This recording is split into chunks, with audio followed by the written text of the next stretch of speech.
Madame, Monsieur, bonsoir, bienvenue dans ce journal. Voici ce qui domine l'actualité ce soir. L'Assemblée nationale a rendu hommage au président Henri Konan Bédié. Il a passé 13 années de sa vie politique à la tête de l'institution de 1980 à 1993. En reconnaissance de ce parcours au sein de l'Assemblée nationale, il a reçu les honneurs des députés. Ils ont salué les grandes qualités de l'homme. Le président Henri Konan Bédié était aussi un homme de culture. Les artistes ivoiriens rendent hommage au deuxième président de la République. Il a contribué au développement de l'art et au rapprochement entre les peuples. Des personnalités du monde culturel nous en parlent dans un reportage à suivre. 10e Forum mondial de l'eau à Bali, en Indonésie. La Côte d'Ivoire capitalise sa présence à cette rencontre internationale. Elle a signé avec le Maroc un accord de coopération en matière de gestion intégrée de l'eau. Le Royaume a une expérience et une expertise avérée dont le pays entend bénéficier. Fin des assises nationales au Burkina Faso, une transition de 5 ans à partir de juillet. Les représentants des différentes couches socio-professionnelles ont pris part aux travaux. Une charte adoptée ce samedi par les participants à ces assises à Ouagadougou. Au début des années de la mondialisation, l'Afrique avait une autre richesse à revendre, placer sa culture sur la scène internationale. Mais entre reniement de soi, abandon, emprunt et adoption des autres cultures dites modernes, l'art africain et la culture d'Afrique ont tendance à baisser pavillon.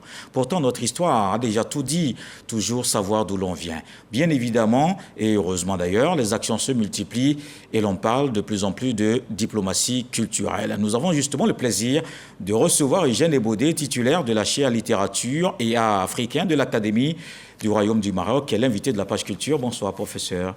Bonsoir et merci de m'accueillir à votre antenne.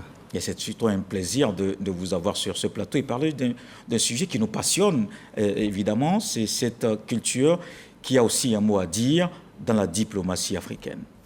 Oui, en effet, il s'agit de parler des instruments culturels propres à l'Afrique pour exprimer à la fois son poids, son rang et son influence dans le monde. D'accord, on va en parler tout à l'heure un peu plus largement dans une trentaine de minutes, le temps de faire le tour de l'actualité. Et l'actualité qui est dominée par ces obsèques de l'ancien président. Après les hommages de la nation au palais de la présidence, c'était au tour de l'Assemblée nationale. Henri Konan Bédié a dirigé l'institution pendant 13 ans. C'est donc une reconnaissance à juste titre de son parcours en tant que parlementaire. Les différents groupes ont salué les œuvres de l'homme, Moussa Konaté, Richard Vao. Il est la 5e personnalité à avoir dirigé l'Assemblée nationale de 1980 à 1993. Ce jour, c'est la dépouille de Henri Konan Bédié qui foule le sol de l'institution parlementaire. La représentation nationale rend hommage à un de ses anciens chefs. Hassana Sangare, ancienne députée de Dabakala, se souvient des moments passés avec le président Henri Konan Bédié à l'hémicycle. Le président Henri Konan Bédié a conduit les parlementaires dans l'union, la discipline et le travail. C'était un homme d'action, soucieux de l'amélioration des conditions de travail de ses collaborateurs et des élus de la nation sans expertise. Sous sa gouvernance, les parlementaires formaient une équipe solidaire dont la nation était fière. C'était un homme sans histoire par sa nature. Durant sa riche carrière politique, Henri Konan Bédié aura consacré 13 années de sa vie à l'Assemblée nationale. Les députés de l'actuelle législature s'expriment sur le parcours de l'illustre disparu. Le grand homme que nous avons aimé, qui nous a aimé son pays, la Côte d'Ivoire, de tout son cœur, et lui a consacré toute sa vie, a été rappelé au Créateur, en nous laissant toutes et toutes orphelins. Le président aimé Henri Konan Bédié a rejoint ainsi le père fondateur, le président Félix Houphouët-Boigny. Il a rejoint tous les combattants et les combattants de la liberté pour le progrès. Il nous passe le témoin de ces combats. Il nous passe le témoin de ces rêves inachevés. Nous avons donc ensemble le devoir, la responsabilité d'avancer pour les réaliser pour le bonheur de nos populations. Le président Henri Konan Bédié était un homme de droit et un homme de loi. docteur en droit, avocat. Il a, dans son parcours de vie, grandement contribué à la production des lois pour régir son pays durant 13 années. 321 lois ont été votées. À ces lois, il faut ajouter les autres textes dont il a été le concepteur direct durant les 6 années qu'il a passé à la tête de l'État de Côte d'Ivoire comme président de la République. L'on se souviendra que le 18 mai 2005 à Paris, en étroite intelligence avec son jeune frère, son Excellence M. Alassane Ouattara et bien d'autres leaders, il créait le RHDP. Et un homme de parole et d'engagement, il apporta en 2010 et en 2015 son soutien total au président Alassane Ouattara lors des élections présidentielles. Oui, le président Henri Konan Bédié peut être fier d'avoir contribué avec son jeune frère, le président Alassane Ouattara, à inscrire notre pays au rang des nations qui comptent aujourd'hui. Des témoignages et des mots de compassion sur le regard triste de sa famille biologique et politique. Le président de l'Assemblée nationale, Adama Bektogo, salue la mémoire d'un homme de dialogue, un homme de consensus, un homme d'État au service du peuple. Une partie de l'histoire de la Côte d'Ivoire vient de nous quitter. Chers collègues, à tous et à toutes, je voudrais vous inviter à prier pour le repos de l'âme de celui-là même, comme un baobab s'est couché. Mais s'est couché pour que l'espérance soit au rendez-vous de la génération que nous constituons, parce que son rêve, c'est la Côte d'Ivoire fraternelle, la Côte d'Ivoire sociale, la Côte d'Ivoire du travail, et il a toujours rêvé d'une Côte d'Ivoire forte, forte de sa diversité, d'une Côte d'Ivoire qui obéit à l'épanouissement de son peuple. Après cette journée d'hommage de la nation, ça sera au tour du PDCI-RDA de célébrer son grand leader, Henri Konan Bédié. Le président Henri Konan Bédié était aussi un homme de culture, un monde dont l'évolution porte aussi sa marque. Il a été proche et a soutenu plusieurs acteurs de ce milieu. Les artistes ivoiriens rendent hommage au deuxième président de la République de Côte d'Ivoire. Son amour pour l'art a contribué au rapprochement des peuples. Des aspects de sa vie que nous relatent les personnalités du monde culturel dans ce reportage de Serge Pacom Didi, commenté par Serge Collier. Je demande aux Ivoiriens de cultiver la paix, l'amour du prochain, surtout le pardon et la tolérance. Seul le pardon peut nous amener à la réconciliation. Malgré la douleur, l'artiste comédien Koloko Germain garde toujours un brin d'humour quand il s'agit d'évoquer la mémoire du président Henri Konan Bédié. Il en a fait un de ses personnages dans ses spectacles. On a perdu un grand homme. Vraiment, son départ nous choque. Je pleure un président, je pleure un papa. Homme politique, Henri Konan Bédié était également un homme de culture. Proche des artistes. Nana Henri Konan Bédié, il fait beaucoup pour nous, les artistes tradis modernes. Il n'y a pas un artiste tradit moderne qui va faire un conseil sans passer le voir. Parce que la fois dernière que j'ai été, allé voir le président Bédié, paix à son âme, et mon conseil a reçu. Bédié Kanignon, Gouroumou Wangane Navere, Gayela Gota Pepa, Mankogole, Zuzugama, Nayoron. Bédié fut pour moi un papa. J'ai jamais d'audience avec Bédié. J'ai envie de voir Bédié, j'appelle, on me dit, pas d'eau, viens. Un homme qui aimait vraiment son prochain. Mais nous ne pouvons rien contre la volonté de Dieu. Meoué fait partie des artistes régulièrement invités par le couple Bédié, notamment à l'occasion des galas Servir, organisés par Henriette Konan Bédié. C'est l'occasion pour moi de rendre hommage à cette grande dame, de lui apporter ma compassion.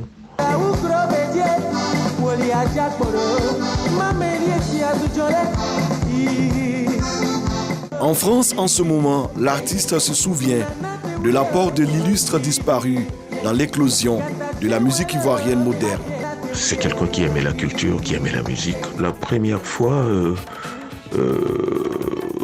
que le grand artiste Ernesto Djedje a explosé en Côte d'Ivoire et a commencé à briller de mille feux dans notre pays, mais c'était avec lui. On savait tous que c'était son poulain et qu'il avait énormément investi dans son industrie, dans son environnement. Le Nuatré national, décédé en 1983, lui a rendu hommage à travers la chanson Konan Bédié.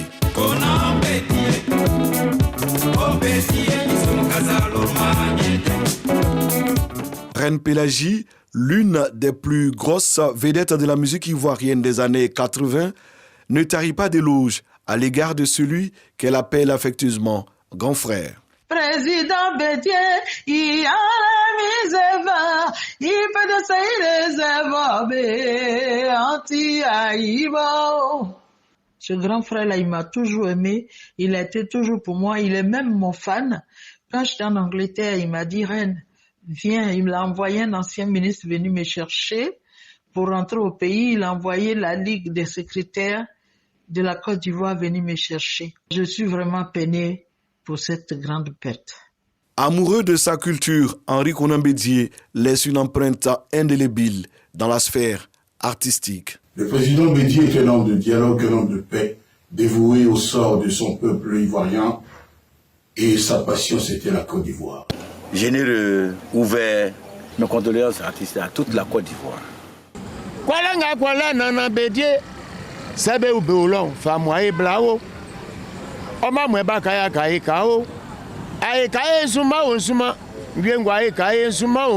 En Côte d'Ivoire, en France et ailleurs dans le monde, les artistes saluent la mémoire d'un grand mécène des arts et de la culture.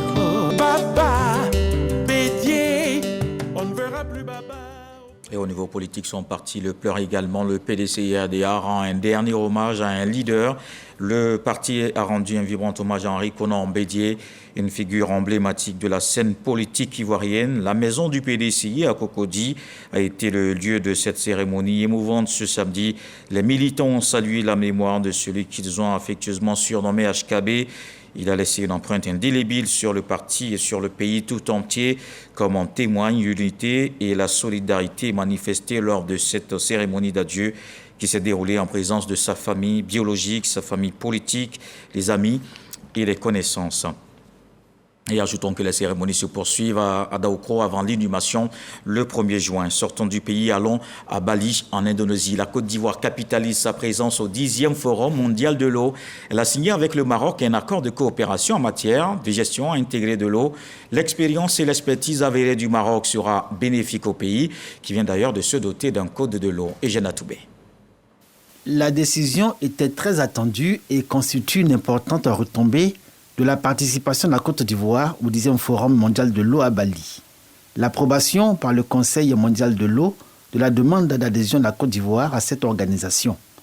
Avec son statut de membre à part entière, la Côte d'Ivoire réaffirme son engagement à conduire avec succès sa politique de gestion durable des ressources hydriques et, par la même occasion, élargit son champ de coopération internationale.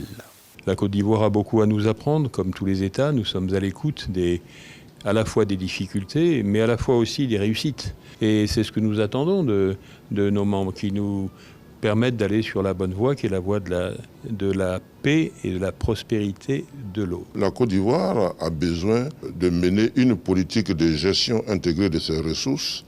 Et pour cela, être à ce forum était important parce que ça permettrait d'avoir l'appui du Conseil mondial de l'eau en matière d'expertise et en matière de conseil, mais ça permettait aussi à la Côte d'Ivoire de rencontrer des partenaires au développement, des partenaires qui ont déjà fait des avancées dans le domaine de la gestion intégrée des ressources en eau, telles que le Maroc, l'Indonésie que nous visitons.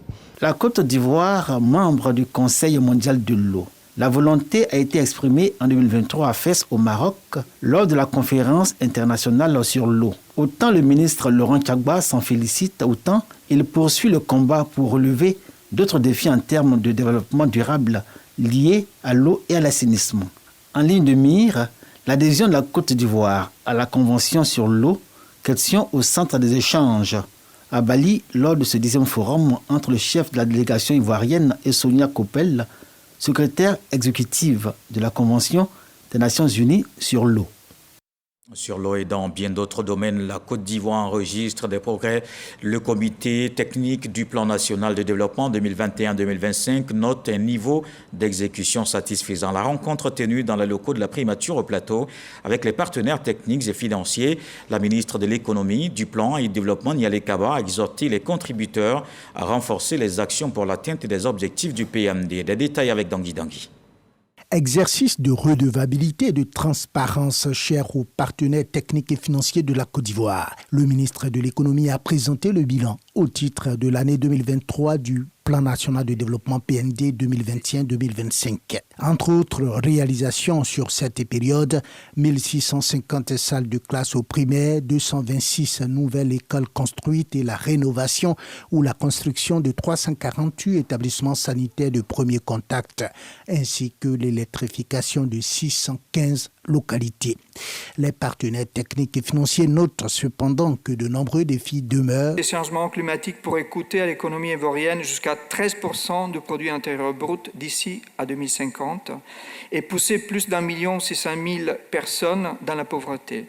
Ceci aura des impacts importants sur l'agriculture, l'énergie, les infrastructures, qu'ils soient des transports, les infrastructures urbaines, aussi les infrastructures côtières. Des défis face auxquels le ministre de l'économie a renouvelé l'engagement du gouvernement à mettre les bouchées doubles pour les relever.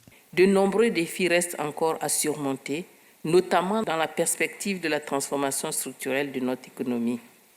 L'engagement du gouvernement et l'engagement efficace de nos partenaires au développement dans la mise en œuvre du Plan national de développement 2021-2025 devraient permettre de relever ces défis. Le rapport de performance au titre de l'année 2023 a fait des recommandations dont l'observation devrait accélérer la mise en œuvre du PND 2021-2025. Et on accélère aussi du côté de la coopération entre la Côte d'Ivoire et le Gabon. Les deux pays échangent les expériences. Les deux caisses de prévoyance ont signé une convention. Il vient de se tenir à Abidjan les assises de l'Association internationale de la sécurité sociale. Plus de 120 participants issus de 24 pays ont planché sur l'amélioration du recouvrement des cotisations. On en parle avec Serge Collet. La Caisse des pensions et des prestations familiales des agents de l'État du Gabon et l'IPS SEGRAE, l'institution de prévoyance sociale, Caisse générale de retraite des agents de l'État, renforcent leur collaboration. Abdraman Berté, directeur général de l'IPS SEGRAE, et Karl Ngemba, son homologue du CPPF, ont scellé les termes de cette convention de coopération. Derrière cela se cache pour la CPPF l'ambition d'une caisse qui veut grandir, qui veut mûrir, qui veut s'inspirer des bonnes pratiques et qui veut, pourquoi pas, suivre l'exemple d'une caisse qui a plutôt bien réussi. Donc la caisse ivoirienne, c'est un modèle, il faut pas se le cacher, il ne faut pas le nier. Du point de vue de la qualité des services offerts à ses usagers, c'est un modèle du point de vue de son modèle économique, porteur de financement pour l'économie ivoirienne et porteur d'equity. Les deux institutions de prévoyance sociale entendent consolider la coopération sud-sud prônée par les chefs d'État de la Côte d'Ivoire et du Gabon. C'est important que cette coopération existe effectivement, parce que nous allons souvent rechercher des solutions ailleurs. Nous tissons de grands ponts, alors que au sein de nos institutions ici, nous pouvons tisser des passerelles. Et cette passerelle me paraît importante pour que nos assurés sociaux puissent bénéficier de ces échanges d'expériences. C'est un cadre de partage d'expériences, d'échange de bons procédés et de bonnes pratiques qui vise l'amélioration des systèmes existants. Les deux caisses vont travailler pour le bonheur de leurs assurés sociaux, mais aussi pour le rayonnement de leurs institutions. On en voit maintenant le développement local Invest in Sud Comoé 2024, un forum qui va se tenir les 21 et 22 juin, un événement pour présenter les opportunités d'investissement dans cette partie du pays. Il est prévu des panels ministériels, des sessions B2B et une foire d'exposition. Le président du conseil régional du Sud Comoé a lancé le forum, dont voici les détails avec Marie-Chantal Akandan, Richard Vao.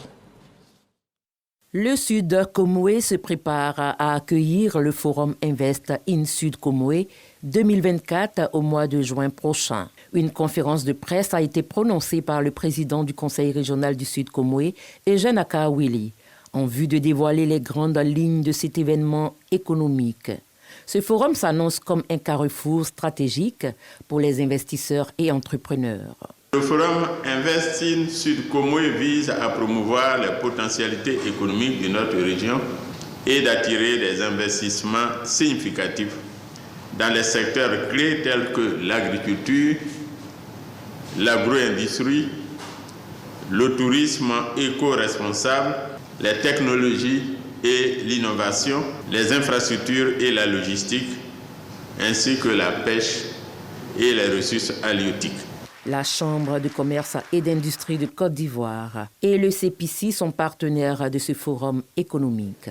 La directrice générale Solange Amicha a présenté un programme riche, incluant des panels ministériels, des sessions B2B pour favoriser les échanges directs entre entrepreneurs, ainsi qu'une foire d'exposition pour mettre en avant les atouts économiques et touristiques de la région du Sud Comoé.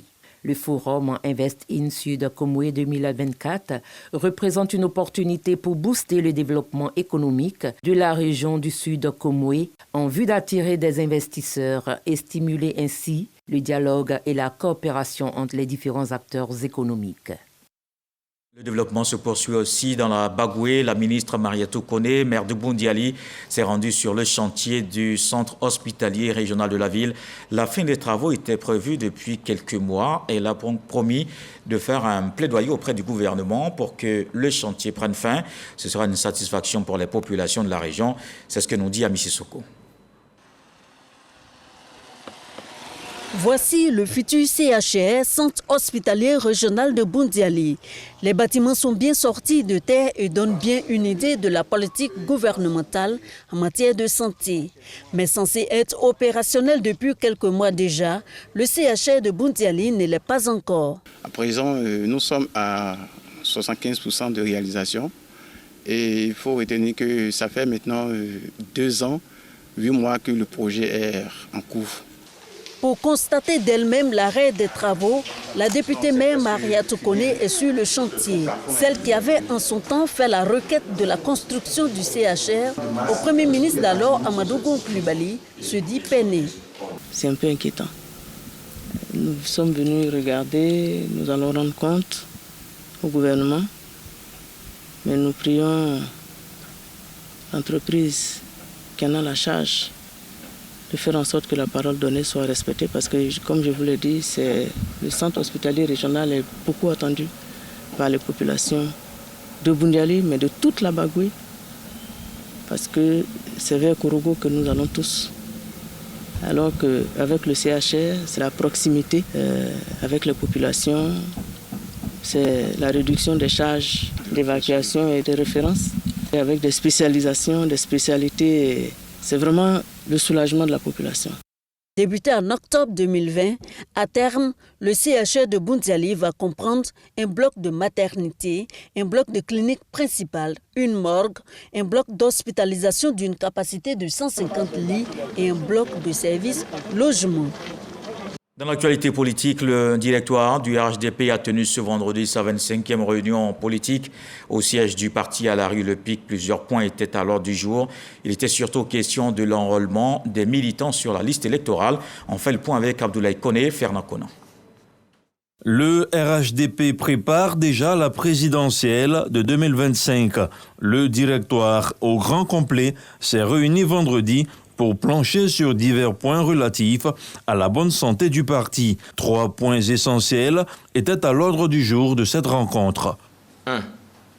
La préparation de la révision de la liste électorale et de l'opération spéciale de délivrance de pièces d'identité qui sera initié par le gouvernement. 2. Le rapport d'étape de l'opération d'enrôlement des militants du parti dénommé e-militants. 3. La feuille de route des nouveaux coordonnateurs régionaux désignés par le parti.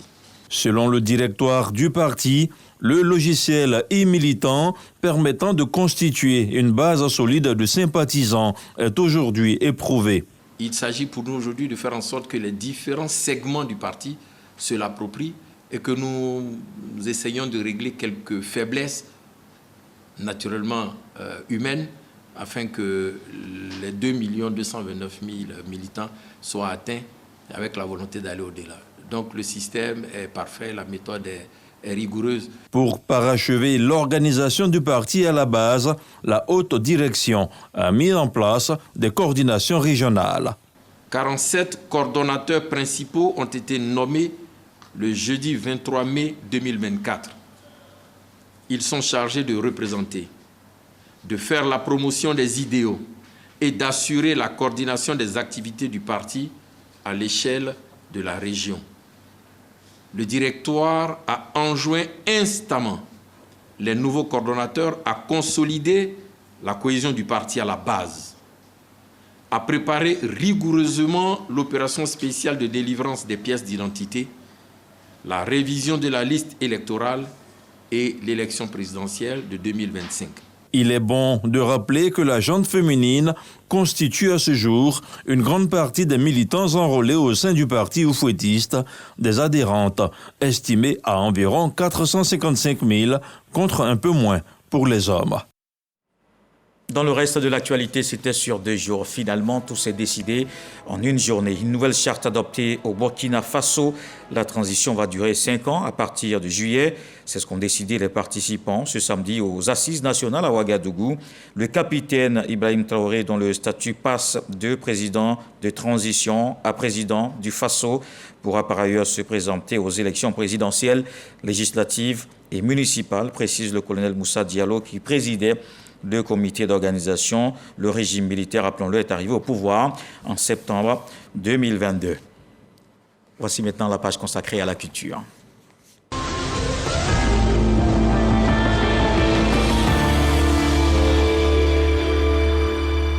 Allons dans le Nord. Les lampions se sont éteints le dimanche 19 mai sur la 16e édition du Festival des musiques urbaines d'Anoumambo. À Ferké, 6 artistes, dont Gagiseli Saint-Joseph, Yemi Alade et Tamsir, étaient sur scène place Alassane Ouattara.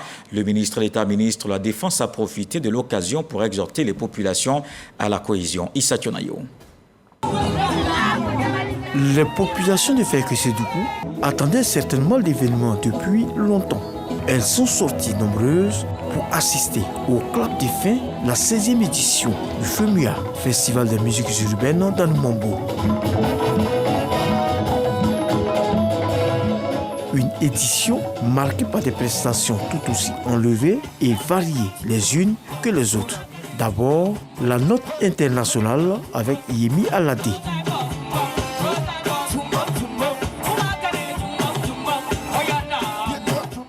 Puis Gagiseli Saint-Joseph avec des titres bien connus des mélomanes.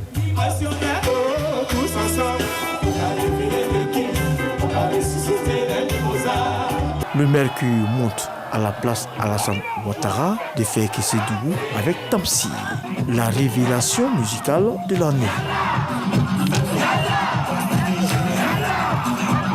Le commissaire général du FEMUA ne cache pas sa satisfaction. Depuis le début jusqu'à aujourd'hui, j'ai eu l'accompagnement et le soutien du président de la République et de tout son gouvernement qui sont à mes côtés pour essayer de me pousser. Et bien, j'essaie de plus ou moins d'apporter aussi ma petite touche pour que ça devienne l'un des événements les plus grands d'Afrique.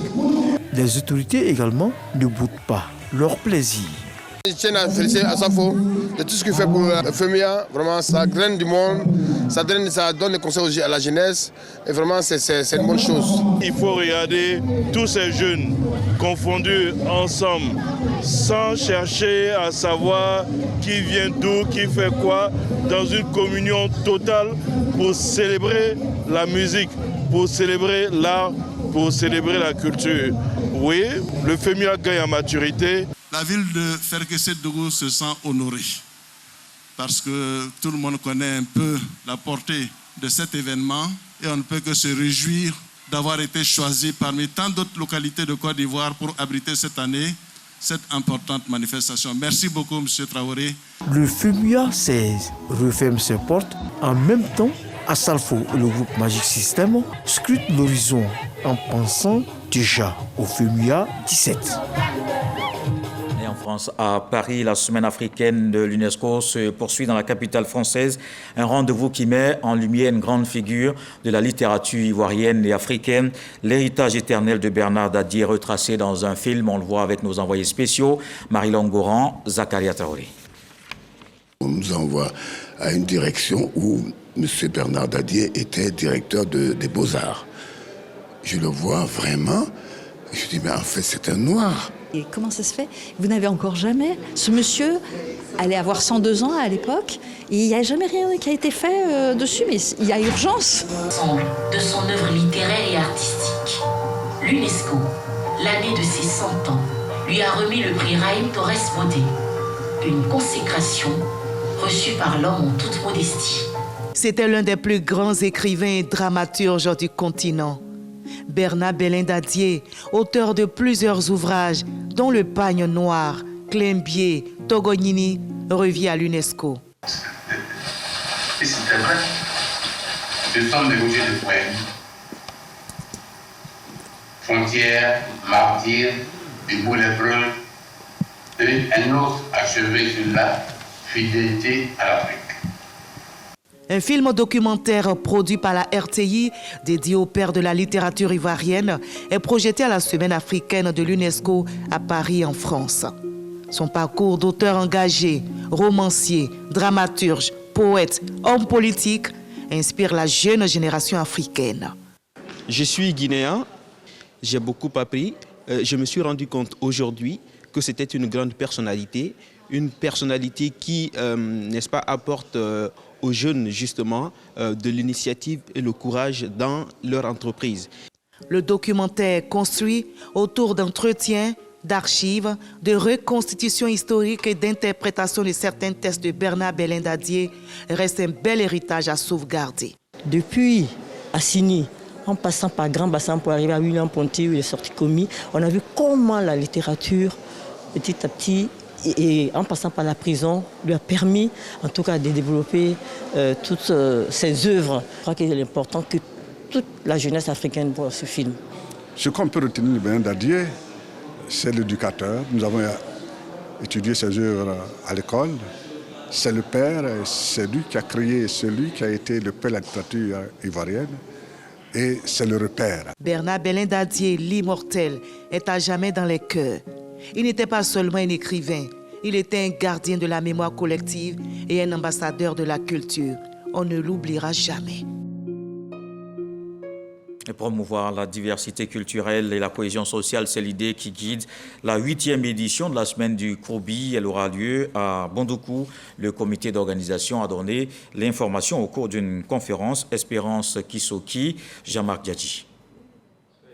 Conférence sur la diversité culturelle, concerts et animations culturelles. C'est le programme de cette édition qui aura lieu du 6 au 8 juin au musée de Bondoukou. Composé de 12 groupes ethniques, les organisateurs croient en l'union de tous les peuples à travers cette semaine culturelle. La diversité culturelle, la cohésion, c'est quand même quelque chose d'assez sensible. Si déjà on réussit à réunir les 12 ethnies et puis tous ceux qui ont des idéologies différentes en un seul lieu, qui est le musée de Bondoukou, pour faire ce que nous devons faire tranquillement et avec notre souhait de voir coopérer et collaborer tout le monde, on aura réussi. Plusieurs innovations majeures vont marquer cette 8e édition, telles que le dépistage du diabète, des séminaires sur l'entrepreneuriat et des remises de diplômes de participation. Et nous retrouvons l'invité de la page culture, Eugène Abodé, administrateur de la chaire des littératures et des arts africains à l'Académie du Royaume du Maroc. Professeur, vous avez donné une conférence ici à l'université, à l'Institut des littératures, des langues et civilisations, à l'université Félix Houphouët-Boigny d'Abidjan. Et vous avez parlé de la diplomatie culturelle. Alors, comment on place donc les arts et la culture dans cette diplomatie sur le continent ? On les place d'abord entre à la fois un outil très classique qui est la négociation et puis un autre qui est purement africain, c'est-à-dire la conversation. Mais permettez-moi d'abord de remercier ceux qui m'ont permis d'être là. Et il me tenait vraiment à cœur de saluer Monsieur le ministre de l'Enseignement supérieur et de la Recherche scientifique, Monsieur Adama Diawara, et aussi le président de l'université dont vous faites référence, l'université Houphouët-Boigny, en la personne de monsieur Balosier, qui m'a reçu très cordialement pour que l'une des institutions de cette université, qui était un peu en sommeil, l'ILENA, dont vous avez parlé, qui est l'Institut des littératures et d'esthétique négro-africaine, puisse relancer ses activités. Et le directeur de cet institut, le professeur Harouna Koulibaly, a bien voulu que je sois présent. Et je suis ici aussi par la volonté de l'Académie du Royaume du Maroc, qui m'a fait l'honneur de me placer à la tête de la chaire des littératures et des arts africains de l'Académie du Royaume, pour précisément que nous soyons en conversation et que nous soyons aussi en transmission auprès de nos étudiants de cette matière très riche qu'est la littérature. Et j'ai bien noté que vous souhaitiez que nous parlions de diplomatie culturelle. Quels sont ces instruments? Quelles sont les modalités d'application de cette diplomatie culturelle? Donc elle repose sur l'idée que l'Afrique a ses instruments propres. Et pour les visiter, vous avez convoqué ici, dans votre journal, beaucoup de figures, à la fois de la littérature. On vient d'entendre l'une d'entre elles, paix à son âme, Bernard Dadier, que j'ai eu à rencontrer à Paris, lui qui a écrit L'étudiant africain, l'étudiant noir à Paris. Eh bien, nous avons conversé sur sa matière de retracer les parcours et de dégager des perspectives. Et vous voyez que je suis ici précisément pour reprendre ces héritages en faisant en sorte que nos patriarches, nos aînés, comme Amadou Hampâté-Bâ, auquel nous avons rendu un hommage à l'occasion de son 33e anniversaire de décès, eh bien, il nous invitait à faire en sorte que la diversité à laquelle vous avez fait allusion soit aussi au cœur de nos préoccupations, parce qu'il disait que ce n'est pas parce que le caméléon est hypocrite qu'il change de couleur, c'est parce que la nature, elle, a horreur de l'uniformité. Oui, bien sûr, on va revenir donc sur cette conférence que vous avez prononcée à l'université Félix Houphouët-Boigny avec Fred Oulahi et Serge Coléa, et on se retrouve pour la suite.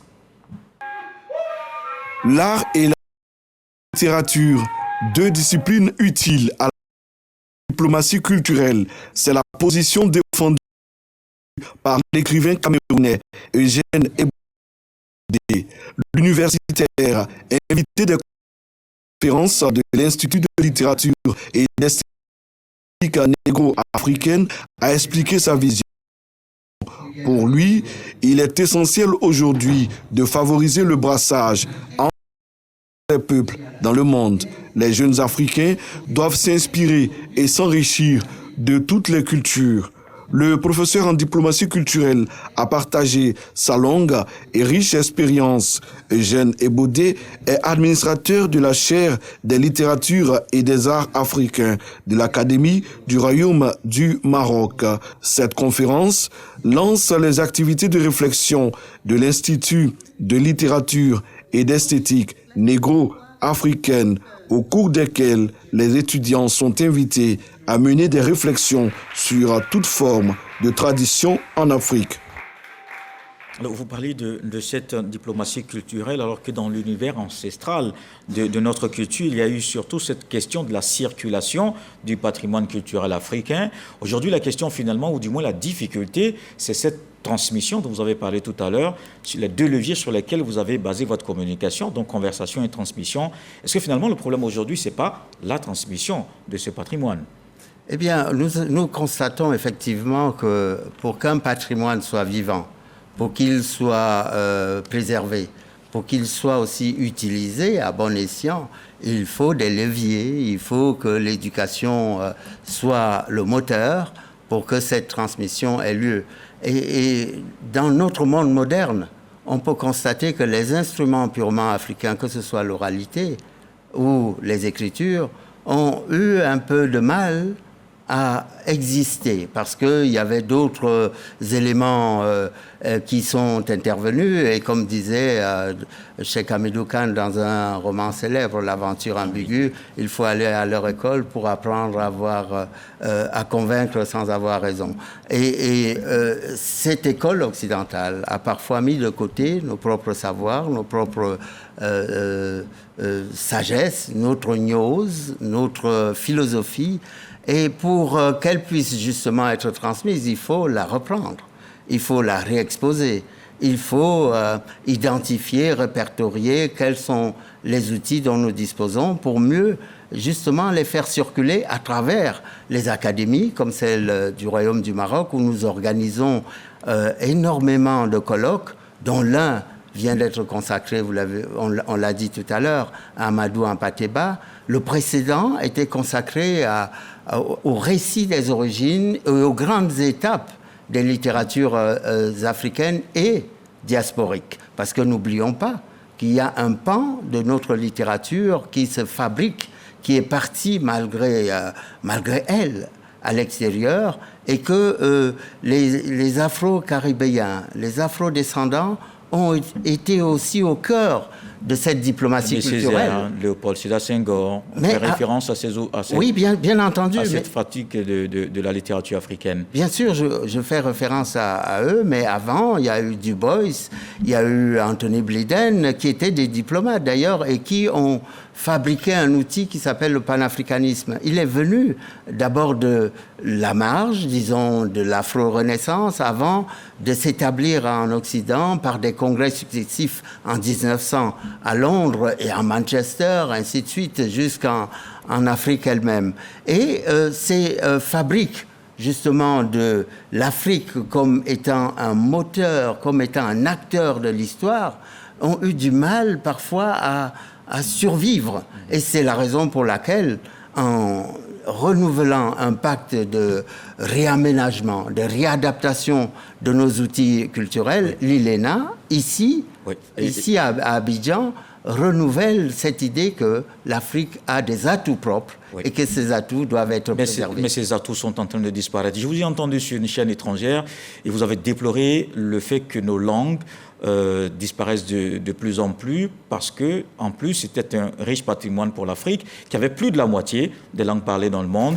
Peut-être c'est Hampâté-Bâ qui a raison, les bibliothèques brûlent, s'en vont, ça va vite et ce sera terminé peut-être. On n'est pas pessimiste. Il tirait une sonnette d'alarme dans les années 60 à la tribune de l'UNESCO. Et cette sonnette d'alarme, vous voyez qu'ici même à Abidjan, il y a une fondation Amadou Hampâté-Bâ qui est dirigée par Madame Roukiatou Hampâté-Bâ, qui en est la directrice exécutive et qui fait en sorte précisément que la bibliothèque ne brûle pas parce qu'il faut préserver, il faut numériser, il faut transmettre aux jeunes et des groupes de jeunes y vont, y compris à travers des relais avec l'Amérique. Au Brésil, on étudie Amadou Hampâté-Bâ, on étudie aussi d'autres auteurs, évidemment, Chinua Achebe, Bernard Dadier, Gose, qui est un auteur contemporain, Véronique Tadjo également, Tanela Boni, qui est d'ailleurs membre de l'Académie du Royaume du Maroc. Vous avez là un panel extrêmement divers, extrêmement riche. Il y a des raisons, de croire qu'il y a cette Afrique qui va évoluer, mais de plus en plus, il y a aussi cette oralité, d'ailleurs, sur laquelle s'est appuyé Hampâté-Bâ, qui est partie de l'oralité à l'écrit, cette oralité qui est en train, malheureusement, aussi de disparaître. Oui, la modalité qu'est l'oralité a souvent été accolée à l'Afrique comme si c'était un déficit, comme si c'était une manière de la réduire uniquement au bavardage. Pas du tout. La conversation, la parole donnée est une signature parce qu'elle est une signature d'une âme à une autre et pas seulement d'une ruse à une négociation pour obtenir gain de cause. Elle est importante et l'oralité que Amadou Hampâté-Bâ a convoquée est bien aussi celle que Djibril Tamsir Niane a mise en avant pour raconter comment les griots étaient les porteurs d'histoire et comment notre oralité pouvait aussi être accueillie dans des écrits, dans des livres. Et Amadou Hampâté-Bâ a été le passeur d'âmes essentielles, puisque lui-même a collecté les traditions, il les a mises en écrit, non seulement les traditions, les cosmogonies, les enseignements, et il a même inventé un alphabet. Et vous voyez que de l'oral à l'écrit, nous avons, comme vous le disiez, non seulement un réservoir des langues du monde, mais ce réservoir doit être préservé, c'est la moitié. C'est ce que vous faites à l'Académie du Royaume. Merci également à l'Académie d'avoir rendu un hommage à un autre fils de Badjangara, celui qu'on peut appeler l'héritier du Dogon. Yambo Wologem et le secrétaire perpétuel a signé des chroniques extraordinaires là-dessus, ce qui a réhabilité Yambo Wologem, que l'on refait aujourd'hui. Vous parlez de réhabilitation en rapport avec ce qu'il a vécu après la publication de son ouvrage en 68. Oui. Bon, on n'a pas malheureusement de continuer. On aura d'autres occasions peut-être. J'espère que vous aiderez l'ILENA à produire du sens, à produire des littératures et surtout à transmettre aux jeunes générations. Et c'est ce que nous avons fait ce soir. Merci, professeur Eugène Ebodi, administrateur de la chaire de littérature des arts africains de l'Académie du Royaume du Maroc, l'invité de la page culture. Et nous terminons avec cette information. Le président de la République, son Excellence M. Alassane Ouattara, a quitté Abidjan ce samedi pour un séjour en France, puis en Corée, où il prendra part à l'invitation du président de la République de Corée au premier sommet Corée-Afrique, placé sous le thème « L'avenir que nous construisons ensemble, croissance partagée, durabilité et solidarité ». Ce sommet sera l'occasion d'explorer des solutions pour relever les défis mondiaux actuels, notamment la réponse au changement climatique, la sécurité alimentaire, la stabilité de la chaîne d'approvisionnement et la sécurité sanitaire. En marge du sommet, le président Alassane Ouattara aura un entretien avec son homologue coréen sur le renforcement de la coopération entre la Côte d'Ivoire et la Corée, ainsi que sur plusieurs sujets d'intérêt commun. Le chef de l'État échangera également avec plusieurs personnalités, dont l'ancien secrétaire général des Nations Unies, Ban Ki-moon, ainsi qu'avec des hommes d'affaires coréens. Et voilà qui met un terme à ce journal. Merci de l'avoir suivi. Retour de l'actualité 23h. Ce soir, le sage nous apprend justement en Hampâté-Bâ, qui nous rappelle que tout ce qui est stagne est appelé à mourir. Demain 20h, retrouvez Fatou Fofana. Très belle soirée sur RTI.